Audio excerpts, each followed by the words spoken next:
Bonjour, donc je continue ici le cours commencé sur littérature et art avec une première question. Pourquoi, à votre avis, a-t-on inventé les fonds de teint pour les femmes? Voilà, je ne parle pas des fonds de teint que tout le monde portait au XVIIIe siècle, je ne parle pas du fait que les hommes se mettaient de la céruse, du blanc de céruse, des mouches, etc. Je parle vraiment du fond de teint pour les femmes. Voilà, ce sera la septième question du cours. Vous voyez, on est bientôt arrivé au bout. La septième question à laquelle vous aurez à répondre. Alors aujourd'hui, je vais vous parler de la chair et les peintres, et je commence par une citation de Lacan que j'ai mise en partage d'écran. Il y a là une horrible découverte, celle de la chair dont tout sort au plus profond même du mystère, la chair en tant qu'elle est souffrante, qu'elle est informe, que sa forme par soi-même est quelque chose qui provoque l'angoisse. Donc ça, c'est une citation que j'ai trouvée dans un recueil d'Autrement qui s'appelle La pudeur, qui date de 1992, et vous trouvez le texte, page 160 et suivante. Il s'agit d'un texte de Lacan. Est-ce que vous situez bien Lacan? Un psychologue spécialiste des psychoses qui a fait écrire par ses étudiants des séminaires. Il n'a jamais rien écrit lui-même. Les étudiants prenaient des notes et les séminaires lisibles sont ceux où les étudiants avaient bien compris et du coup prenaient des notes logiques et intéressantes. Et les séminaires incompréhensibles de Lacan sont sans doute dus à la prise de notes des étudiants. Donc, ce qui est frappant ici, c'est peut-être je vais beaucoup parler de regard masculin sur le regard masculin. Il y a une horrible découverte, celle de la chair dont tout sort. Là, il s'agit vraiment l'idée de l'accouchement, l'horreur de l'accouchement, l'horreur angoissante de l'accouchement qui apparaît ici et qui est donc typique de ce regard masculin lacanien dont on parle ici au plus profond même du mystère. C'est vraiment là le regard fasciné et angoissé d'un homme sur une femme, clairement. Alors là, il change un peu de thématique, la chair en tant qu'elle est souffrante, donc la souffrance physique, qu'elle est informe. Et ça, c'est quelque chose qui est très, très, très important dans la civilisation actuelle, l'idée que la chair peut se déformer indéfiniment. La peur de l'obésité, l'angoisse de la chair qui prend de la place et la volonté de réduire les femmes à une chair qui ne prenne surtout pas beaucoup de place. Donc, sa forme par soi-même est quelque chose qui provoque l'angoisse. Voilà, c'est un avis très personnel de Lacan sur la chair. Et on invite les femmes, du coup, à ne pas prendre trop de place. Alors, vous voyez, à droite, il y a la célèbre photo des célèbres mannequins de l'époque. Enfin, il y avait une sorte de combat à l'époque, dans les années, je ne sais plus combien, j'avoue que je connais mal l'histoire de la mode. Bref, vous voyez très bien Naomi Campbell, et Linda Evangelista, puis trois autres dont j'ai oublié le nom, donc qui étaient les grands mannequins de l'époque. Elles se tiraient dans les pattes depuis longtemps et un photographe a eu l'idée de les faire poser toutes ensemble pour rebooster un peu une image un peu plus collective des mannequins, quelque chose où les mannequins n'apparaissent pas comme d'abominables égocentriques prêts à jouer des coudes pour tuer la voisine, enfin pour, disons, redorer un peu une image de solidarité. Bon, on verra à quoi sert cette image un peu plus tard. Alors donc, je vous parle de la chair et je vous ai posé la question du fond de teint féminin, à laquelle vous répondrez là encore en deux, trois lignes. Ce n'est pas la peine non plus d'écrire un roman complet sur le sujet. On va commencer à voir donc quelques textes. Et là, je vous ai mis un texte de Diderot dans ses essais sur la peinture. Je vous le lis. Ce qui achève de rendre fou le grand coloriste, donc le peintre, c'est la vicissitude de cette chair. Vicissitude. On est assez proche, bizarrement, de l'espèce d'angoisse lacanienne de la déformation infinie de la chair, dont la chair aurait ce pouvoir d'enfler, de grandir, etc. J'ai pas envie de dire que c'est mon poisson intérieur. Vous savez, il y a un bouquin qui s'intitule My Inner Fish, qui horrifie les gens. Alors, ils ont traduit en français au commencement était le poisson, parce que l'idée qu'on pouvait avoir un poisson à l'intérieur de nous, c'était quelque chose qui était angoissant, là encore, pour beaucoup de gens. Et ce bouquin a été écrit par un spécialiste des poissons, enfin des fossiles, des fossiles de poissons. Et il montre que effectivement les humains au commencement étaient des poissons, pour aller vite. Et donc les poissons, ils ont une caractéristique, comme vous le savez, plus ils vieillissent, plus ils grandissent et plus ils grossissent.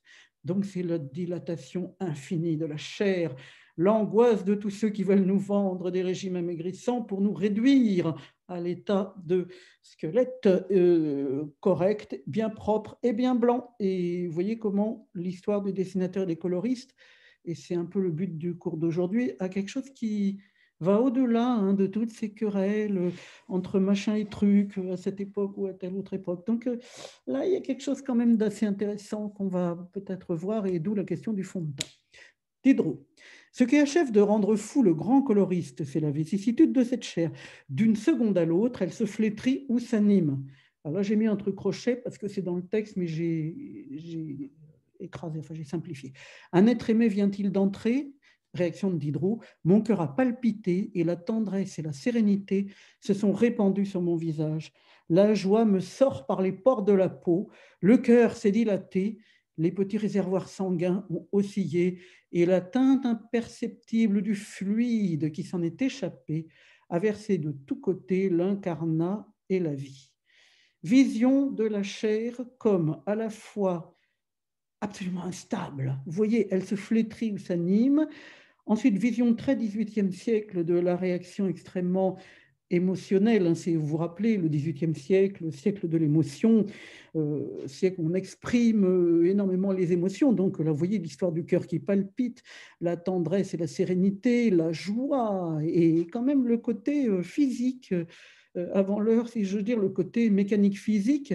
La joie me sort par les pores de la peau. C'est-à-dire que l'idée que la joie est un phénomène mécanique, en quelque sorte, à l'intérieur du corps, du cerveau, du cœur. Le cœur s'est dilaté. Les petits réservoirs sanguins ont oscillé. Vous voyez le côté clinique, médical du texte. Et alors là, c'est là où arrive le rouge du sang. Rouge, la teinte imperceptible du fluide qui s'en est échappé, donc le sang, a versé de tous côtés l'incarnat et la vie. L'incarnat, c'est le rouge. Et on va voir comment le colorisme est associé, certes, aux couleurs jusqu'à une certaine date, mais à partir, enfin aux couleurs, on a vu que ce n'était pas le cas d'ailleurs, au cours disons la demi-teinte, le demi-ton, et comment peu à peu, ça devient autre chose, ça devient l'image du rouge par opposition à l'image du blanc. Et ça, on est à quelle époque? Là, on est au XVIIIe siècle, l'époque de Winkelmann et Mengs que je vous avais mis dans le tableau au premier cours. On va revenir peu à peu sur ces personnages et on va voir comment se crée ici une opposition entre le rouge et le blanc. On dirait un jeu d'échecs médiéval, les deux couleurs les plus opposées étant à l'époque le rouge et le blanc. Ce n'était pas noir, les plombs étaient rouges pendant longtemps. Vous avez ça dans le film Perceval le Gallois avec comment il s'appelle, Fabrice, j'ai oublié son nom. Vous voyez l'acteur là, enfin, bon, vous voyez très bien qui je veux dire. Bon, dans ce film, on a un jeu d'échecs blanc et rouge parce qu'à l'époque, c'était comme ça. Voilà. Alors, donc, j'en suis à mon incarnat et on va voir le rôle du sang par opposition au rôle du marbre. Donc là, vous voyez, on est au XVIIIe siècle. Mario Pras écrit le bouquin dont je vous ai parlé la dernière fois, Goût néoclassique. On va revenir sur ce goût néoclassique. Vous avez en tête d'un côté le rouge du sang et de l'autre la blancheur des statues. Ça fait déjà penser à certaines d'entre vous à certains poèmes de Baudelaire, naturellement, on peut presque réciter par cœur tellement on connaît. Il faudrait mettre le texte, ce serait plus clean, mais bon, je suis belle aux mortels comme un rêve de pierre, et jamais je ne pleure et jamais je ne ris. Bon, là, j'ai complètement écrasé le sonnet, il y a beaucoup plus de détails, mais vous voyez l'idée de l'immuable blancheur de la statue, la statue qui n'a pas d'expression, qui ne bouge pas, qui est complètement marmoréenne, comme on dit justement, le marbre, le marmoréen, tout ce qui est blanc. Et au milieu de tout ça, il y a une statue qui surgit à l'époque, qui est une vieille statue du Tangelisme, mais qui surgit énormément au XVIIIe siècle, c'est la statue de Laocoon. Alors, vous avez une émission d'Arte là-dessus, où ils ont dit Laocoon. Il n'y a rien de plus ridicule. C'est pas de l'anglais, il n'y avait pas d'obsession de l'américain à l'époque, c'est pas Laocoon, c'est pas coon, c'est pas raccoon, c'est Laocoon. Voilà, alors on reverra cette histoire. Vous pouvez aller voir le documentaire d'Arte sur ce sujet. Ça passe actuellement. Ça sera dans les Arte plus 7 ou je ne sais pas quoi. Enfin bon, vous pouvez le trouver facilement. Où il parle de la découverte de cette statue de Laocoon, comme ils disent, Laocoon. Bon, assez ri. Revenons à... Le documentaire est très bien par ça, hein, par cette bourde, c'est très bien. Donc, je reviens à mon histoire d'incarnat et de vie. Et on est vraiment... alors là, quand Diderot écrit ça, il parle de lui. Hein. Qui c'est ce personnage dont le cœur palpite et qui a la joie qui sort par les pores de la peau et qui a du sang qui circule tout d'un plus vite dans son corps? C'est lui-même. Là, on est dans le cas du point de vue du genre, tout ça, c'est un homme. Mais voilà qui continue son texte en disant que le coloriste qui doit rendre l'effet de l'amour, c'est extrêmement difficile. Et c'est là tout l'art du coloriste. Ce souffle léger et mobile qu'on appelle l'âme. Comment peindre les nuances de la passion? Et là, voilà la phrase clé. Une femme garde-t-elle le même teint dans l'attente du plaisir, dans les bras du plaisir, au sortir de ses bras? Donc là, c'est toujours intéressant d'avoir les filles derrière, là, voilà, oui, oui. On va les mettre là, là hein, elles sont bien là. Hein. Vous voyez, à côté du texte de Diderot, ça parle. Hein. Est-ce que vraiment ces femmes sont différentes? Est-ce qu'on les imagine, comment il dit déjà, dans les bras du plaisir, au sortir du plaisir? Non, on n'est pas du tout dans cette logique-là, hein, vous le voyez bien. Et vous pouvez leur réfléchir sur la pérennité du style dessinateur, si j'ose dire, et sur le fait qu'il a toujours gagné à toutes les époques, et même maintenant, le style dessinateur semble avoir gagné. Hein. Effectivement, alors ce sera ma deuxième question, les mannequins de magazines. Cela, mais vous pouvez aussi regarder il y a d'autres trucs, il y a un truc extraordinaire, notamment c'est Vanessa Paradis qui s'était cassé la jambe. Il y avait eu un reportage de Vanessa Paradis à l'hôpital, toute pâle, toute maigre, vêtue d'une espèce de petite chemise de nuit d'hôpital blanche avec des béquilles partout, qui posait en fait. Vous voyez, c'était bon, ça devait, je ne sais pas dans quel magazine c'était, peut-être le très provocateur Vogue, je n'en sais rien, mais la question c'est, les mannequins de magazine appartiennent-ils, selon vous, à l'ordre coloriste ou à l'ordre dessinateur? Voilà, c'est la 8e question. Est-ce qu'on est dans le colorisme ou est-ce qu'on est dans le dessinateur? Alors, donc là, je finis avec le texte de Diderot. Vous voyez comment on est passé de la description, comment dire, scientifique, mécanique, médicale, etc., du peintre, enfin, de l'auteur lui-même masculin en train de voir arriver quelqu'un qu'il aime, et du coup, qui subit toutes sortes de modifications, où le rouge de la vie, l'incarnat, surgit, et à la description d'une femme qui, naturellement, est liée à l'amour et à la sexualité. Voilà, voilà, voilà. Je pense que vous tirez vous-même les conclusions qui s'imposent. Alors, on va mettre nos modèles un peu en... Nos mannequins. On dit un, hein, vous avez vu, on dit un mannequin. On ne dit pas une, hein, on dit un. Intéressant. Alors voilà, on passe à autre chose. Hein. On passe à Didier Huberman, qui a écrit un super bouquin en 1985, La peinture incarnée. Incarnée, c'est mise dans la chair. Hein. L'incarnation, c'est le fait qu'on devient chair. Et il évoque Pygmalion. Tout le monde connaît Pygmalion. Tout le monde sait que Pygmalion, c'est un sculpteur qui a fait une sculpture de femme magnifique, trop belle, merveilleuse.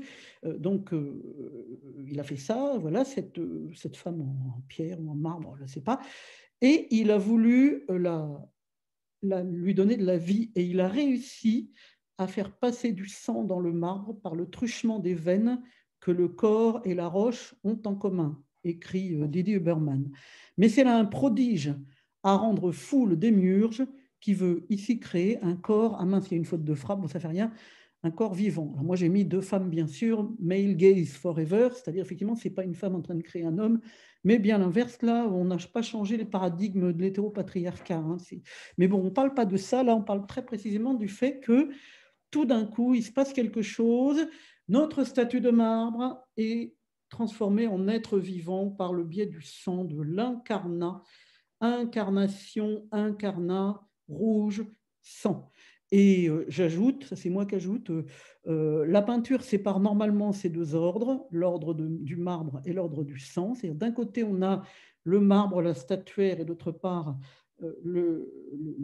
la chair. Alors donc d'un côté le marbre, c'est la gloire, l'héroïsme, le masculin, etc. Et de l'autre, les femmes, le sexe, le rouge, les couleurs et une esthétique rabaissée. Hein. D'un côté, c'est noble, c'est héroïque, c'est Bonaparte, et de l'autre, au contraire, c'est la pornographie, hein. C'est la sexualité qui glisse vers une esthétique complètement dévaluée, qui est celle de la pornographie.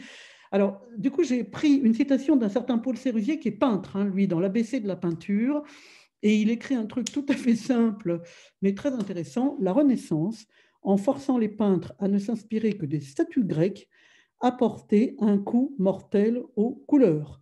Donc là, on est vraiment dans l'opposition entre colorisme et tout ce qui relève de l'esprit du dessinateur, qui est donc pas seulement le dessin, mais aussi bien que le dessin, la composition, la froideur du marbre, l'immobilisme, etc. Alors, on va voir le Laocoon dans le cours d'après, mais là, pour finir celui-ci, je dis cours, enfin, session, vidéo, tout ce que vous voulez. Enfin, Dolce, dont je vous parle depuis le début, donc là, vous voyez, on retourne au XVIe siècle, 1557. J'ai mis le titre en italien, Dialogo della pittura intitolato l'Aretino, et Dialogue sur la peinture intitulé L'Aretin, qui a été réédité bilingue en 1735. Voilà. Et même, je crois qu'il y a maintenant des rééditions beaucoup plus contemporaines, mais disons, ça vous donne une idée. Alors, que dit ce Dolce, qui est du côté des coloristes? La chair est le triomphe de la peinture, car elle est la plus difficile à imiter. Dans les chairs, il n'y faut uniquement que du tendre, donc tenerezza, qui est la partie la plus difficile de l'art. Donc, imiter le tendre des chairs, alors cette fois c'est la morbidezza delle carni, relève d'un grand art du coloris. Il faut toujours avoir l'œil attentif, surtout au coloris et au tendre des chairs, parce que plusieurs en font de manière qu'elles paraissent de porphyre. Vous voyez ce que c'est le porphyre? C'est pas un marbre, hein. En fait, c'est une pierre dure. Et effectivement, ici, c'est assez intéressant de voir, c'est ce que je dis après, que l'ordre de la vie, du sang, de la couleur et des chairs s'oppose à celui du porphyre, hein, de ce qui est dur, minéral, statuaire, marmoréen, les pierres, le minéral contre non pas le végétal, mais contre une certaine forme de vivant et de sang. Et il conclut, hein, le colorisme consiste, c'est moi qui glose, à savoir peindre l'effet du sang et la douceur du vivant.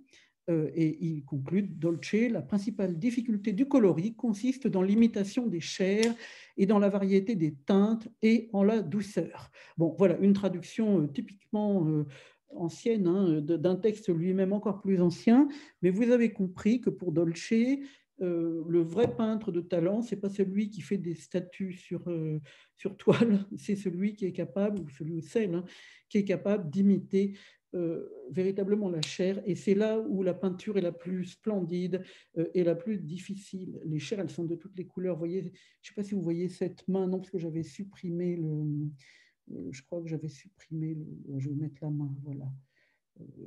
Afficher la vue de soi. Donc j'affiche la vue de moi. Et regardez cette main, elle est bleue, elle est rose, vraiment, oui, mais rouge, mais grise. Elle est bleue, elle est verte. Il y a quoi? Il y a toutes les couleurs, avoir du blanc, du jaunâtre. C'est épouvantable la chair. Alors donc, ce que dit Dolce, c'est que le triomphe de la peinture, ce n'est pas de faire des fausses statues. Le triomphe de la peinture, c'est la chair. Voilà, donc vous avez deux questions pour cet épisode. Hein. Donc, pourquoi, à votre avis, a-t-on inventé les fonds de teint pour les femmes? Quel est le but? Et les mannequins de magazine appartiennent, selon vous, à l'ordre des coloristes ou à l'ordre des dessinateurs? Je vous les remets, là, voilà, par exemple celle-là, hein, vous voyez, Linda Evangelista et les copines, et Naomi Campbell, enfin, c'est celle que je connais le mieux, mais bon, il y en a, vous connaissez peut-être tout le monde, voilà. Est-ce que c'est un ordre dessiné ou est-ce que c'est un ordre de chair? On est dans la chair ou on est dans le dessin, dans la composition, dans la froideur du marbre, dans la retenue, la contention du corps quand on est mannequin? Est-ce qu'on est dans l'exubérance des chairs ou est-ce qu'au contraire on est dans la rétention de la chair, si propice à une certaine forme de demande de féminité de la part de la société entière qui n'arrête pas de vous bombarder votre Facebook de menaces de régime, par exemple. Hein. Prenons cet exemple. Voilà, à la prochaine.